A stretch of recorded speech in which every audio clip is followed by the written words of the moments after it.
మనకెందుకు.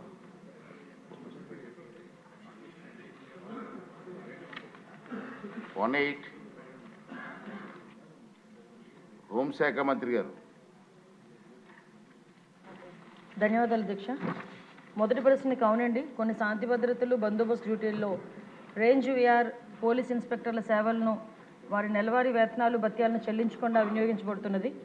అదేవిధంగా second question అధ్యక్ష, ఖాళీలు ఏర్పడిన వెంటనే జిల్లాలో రేంజ్ విఆర్ పోలీస్ ఇన్స్పెక్టర్లు నియమించడం అవుతుంది లేదా వాళ్ళ ఆప్షనల్ అనువైన విధంగా డిప్యుటేషన్ విభాగాలు నియమించబడుతుంది అధ్యక్ష.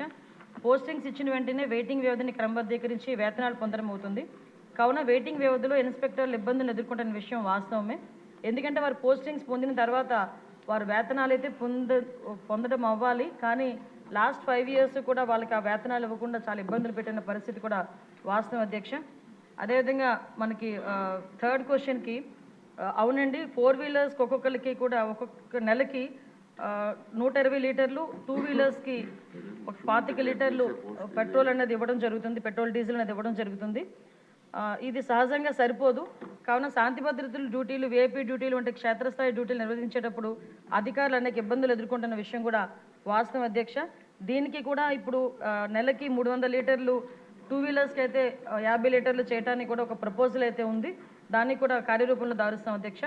అదేవిధంగా 4వ క్వశ్చన్కి అధ్యక్ష అవునండి, పెట్రోలింగ్ మరియు విఐపీ భద్రతా డ్యూటీలను అదనంగా నిర్వహించడానికి క్షేత్రస్థాయి అధికారులు వినియోగించిన పాత వాహనాలతో పోలీస్ శాఖ చాలా ఇబ్బందులు ఎదుర్కొంటుంది. శాఖ కూడా వాహనాలు తీవ్ర కొరత ఇబ్బంది పడుతుంది అధ్యక్ష. ఎందుకంటే దీనికి 2014లోనే 2018లోని టీడీపీ గవర్నమెంట్ అధికారులు ఉన్నప్పుడు మాత్రమే సుమారుగా 150 కోట్లు, 2014లో 100 కోట్లు, 2018లో 50 కోట్ల రూపాయలు వెహికల్స్కి శాంక్షన్ చేయడం జరిగింది, వెహికల్స్ కొనడం జరిగింది. 2021లో 17 కోట్లు పోలీస్ శాఖకి నూతనంగా వాహనాల గురించి వాహనాలు అయితే కొన్నారు, కానీ దానికి బిల్స్ కూడా పేమెంట్ చేయకపోవడం వల్ల ఏపీ పోలీస్ని లాస్ట్ గవర్నమెంట్లో మహీంద్రా వాళ్ళు బ్లాక్ లిస్ట్లో పెట్టుకున్నారు అధ్యక్ష. అది చాలా సిగ్గుచేటు అన్నమాట. అది బ్లాక్ లిస్ట్లో పోలీస్ డిపార్ట్మెంట్ పెట్టుకొని ఈ రోజుకి కూడా కోర్టులో వాళ్ళు వేసుకుంటే మొన్న ఈ గవర్నమెంట్ వచ్చిన తర్వాత 13 కోట్ల రూపాయలు దానికి వెహికల్స్ కూడా చెల్లించడం జరిగింది అధ్యక్ష. ఇప్పుడైతే సుమారుగా దగ్గర మనకున్న వెహికల్స్ 8,000 వెహికల్స్లో దగ్గర 50% వరకు కూడా అవన్నీ కూడా స్క్రాప్కి ఇవ్వాల్సిన పరిస్థితి ఉంది అధ్యక్ష. వాహనాలు అయితే ఉన్నాయి అధ్యక్ష, కొరత ఉంది అధ్యక్ష. 2023-24లో 1,567 వాహనాలను ఇదివరకే స్క్రాప్ చేయడం జరిగింది అధ్యక్ష. ఇప్పుడు 2,605 వాహనాలు స్క్రాపింగ్ సిద్ధంగా ఉన్నాయి అధ్యక్ష. నూతన వాహనాలు కొనుగోలు, ప్రస్తుత వాహనాల మరమ్మతుల కోసం బడ్జెట్ కేటాయింపు నిమిత్తం అభ్యర్థనతో సమస్యలను ప్రభుత్వ దృష్టికి తేవడం అయింది అధ్యక్ష. అదేవిధంగా నెక్స్ట్ క్వశ్చన్ అధ్యక్ష అవునండి, పోలీస్ సిబ్బంది కొరత అయితే ఉంది అధ్యక్ష. 2023 December 31 నాటికి 19,999 వేకెన్సీస్ ఉన్నాయి అధ్యక్ష. వేకెన్సీస్ లిస్టు వాటి కేటగిరైజ్ ప్రకారం సభ్యులకు కూడా అందించడం జరిగింది అధ్యక్ష. తర్వాత మనకి 17/9/2002 తేదీ గల హోమ్ సర్వీసెస్ శాఖ నుంచి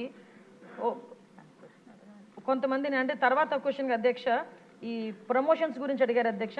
17/9/2002 తేదీ గల హోమ్ సర్వీసుల శాఖ GOMS నెంబర్ 280, 30/12/2011 తేదీ గల హోమ్ సర్వీసుల శాఖ జీవో నెంబర్ 301 ద్వారా తీవ్రవాద, ఉగ్రవాద సంబంధిత శాఖల్లో విశిష్ట సేవలు అందించిన పోలీస్ సిబ్బందికి తర్వాత ఉన్నత హోదా యాక్సిలరీ పదోన్నతులు ఇవ్వడానికి ఒక కార్యవిధానాన్ని రూపొందించడం జరిగింది అధ్యక్ష.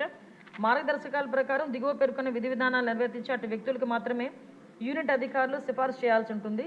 అభ్యర్థి ఆమోదిత ప్రొఫెషనరీ అయి ఉండాలి. తీవ్రవాద వ్యతిరేక, ఉగ్రవాద వ్యతిరేక కార్యకలాపాలు విశిష్ట సేవలు అందించి ఉండాలి. సంతృప్తికర రికార్డు ఉన్నవాళ్ళు, అదేవిధంగా సర్వీస్ అంతటా ఏదైనా ప్రధాన సెక్షన్ లేకుండా గత 6 సంవత్సరాలకు క్లీన్ డిఫాల్ట్ షీట్ కలిగి ఉండాలి అధ్యక్ష. అదేవిధంగా డిఎస్సి సివిల్ డిఎస్గా డిఎస్పి పదోన్నతి పొందేందుకు సర్వీస్ నియమాల అర్హత విధానాన్ని నెరవేర్చిన అతను లేక ఆమె ఉంటే తప్ప శాఖలో 30 సంవత్సరాల సర్వీస్ పూర్తి చేసుకున్న సబ్ ఇన్స్పెక్టర్, సెటిల్ ఇన్స్పెక్టర్ డిఎస్పీగా పదోన్నతి పొందరు అధ్యక్ష. కృష్ణకుమార్ రాజు గారు. నమస్కారం అధ్యక్ష.